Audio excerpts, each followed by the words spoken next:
What? Oh, I heard Mom say that if you don't stop spending time with guitars, it's over. She did? Wow. Does that bum you out?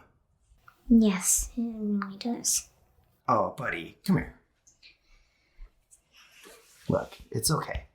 I'll still be able to see you every other weekend. But just watch out for the guitar, okay?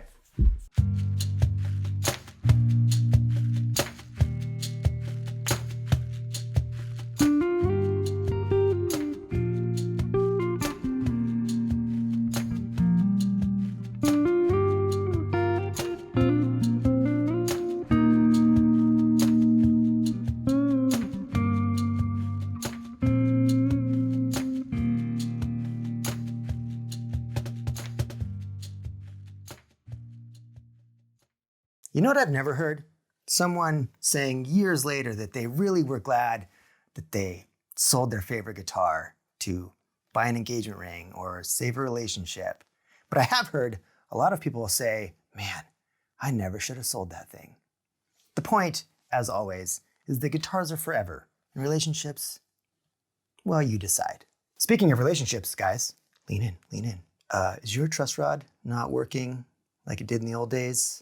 Can't keep your neck quite as straight as you used to? Look, it happens to the best of us. I mean, not me. But if that's the case, just head over to mens.com where you can get ED prescriptions online delivered right to your door. No awkward doctor's visits, no weird phone calls, nothing like that. It's cheap, it's easy. Pretty soon, you'll be getting back to hard rock. You know what I mean? All right, today we are looking at the Gibson Les Paul 60s Standard and Iced Tea Burst. What a gorgeous guitar. And in this video, we'll be going over the build quality, the playability, the sounds, and then the ultimate question, which is always, am I going to keep it? Okay, build quality. Now, this is a famous conversation around Gibson, and I think, honestly, it just gets overblown. This is my third Gibson. I also own a Les Paul Special right there that you can see in the corner, and a Gibson Flying V. Man, I've really turned into like a Gibson fanboy. All of them amazing guitars. The Flying V had a couple very minor quality control issues, and this one is no different. With the only real kind of disappointing thing about it was the lacquer cracking at the nut, which this happens on every single Gibson that I own. I always go, oh my God, is my nut broken right in half? But it's not, it's just the lacquer that cracks right there. I don't know why. Maybe it's because it's like a high tension place on the very poorly designed angle of the headstock. I don't know, but that seems to be a very common theme. And I haven't like gone through a bunch of Gibsons in stores to inspect everyone to see if that's normal. I just know that on the only 3 Gibsons that I've ever owned, that has happened on every single one. On this guitar, the neck is amazing. The frets are really well done. The binding, looks fantastic. There's a little bit of an issue here, which maybe you can see, maybe you can't. But there's a little bit, it's not, perfect right there. But hey, I get it. Some people are just more uptight about that than me. They'll go, oh my God, for a $2,500 guitar, how can that ever happen? I mean, it happens. I don't say. I especially love this one because of the back. Look at just the grain on it. This is like one of the, most sort of stripy, pretty backs of a guitar. And I know that that's not necessarily a great reason to buy one, but looks do matter. You can deny it all you want, but we do shop with our eyes. And this one is real easy on my eyes. So I love it. Volume and tone pots work great. They get that nice smooth roll off. I don't have any like all of a sudden it cuts out or comes back on. They work fantastic.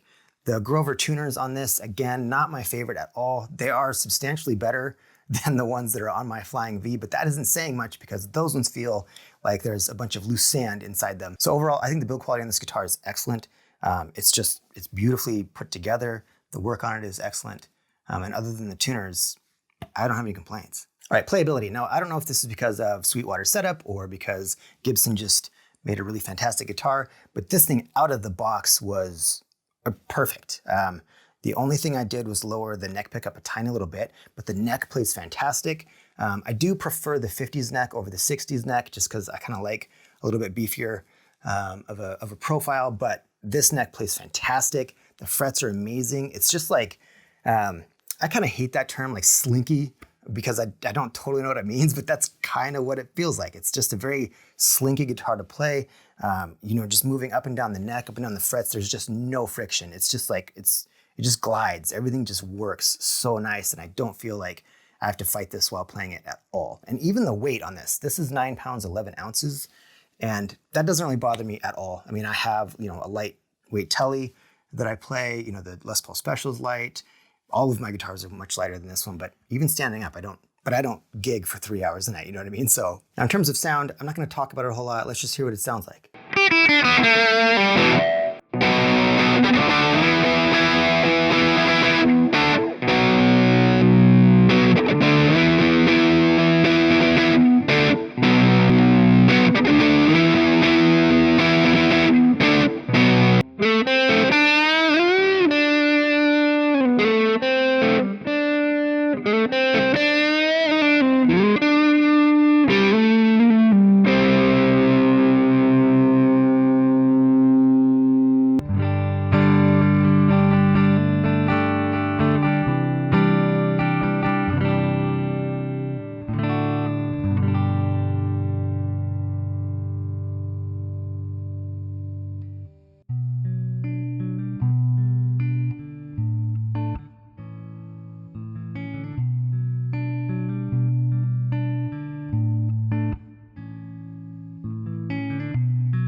Now, even though I'm much more of a single coil fan than a humbucker fan, there just is something so completely amazing about that just big, beefy Les Paul sound. And I think this thing has it in spades.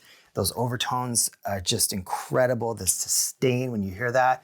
And then just like even clean, just that wall of sound, that Les Paul sound that you just cannot get anywhere else. It really is, it feels iconic when you play it. And now, the main question. Am I going to keep this guitar? No, I'm not. But why? I love it. True, but I own this guitar. Also, I own that telly back there, and I like them better. That has nothing to do with the quality or the sound or my personal feelings toward this guitar. I just like those ones better. And as I've said before, I don't want a bunch of guitars. I'm not a collector. I'm not even that good. So the idea of having like all these different tones for me to shape, it's just kind of pointless for me. I've got more videos in the works. If you like this one, please subscribe so that we can, hang out more often. And as always, go play guitar.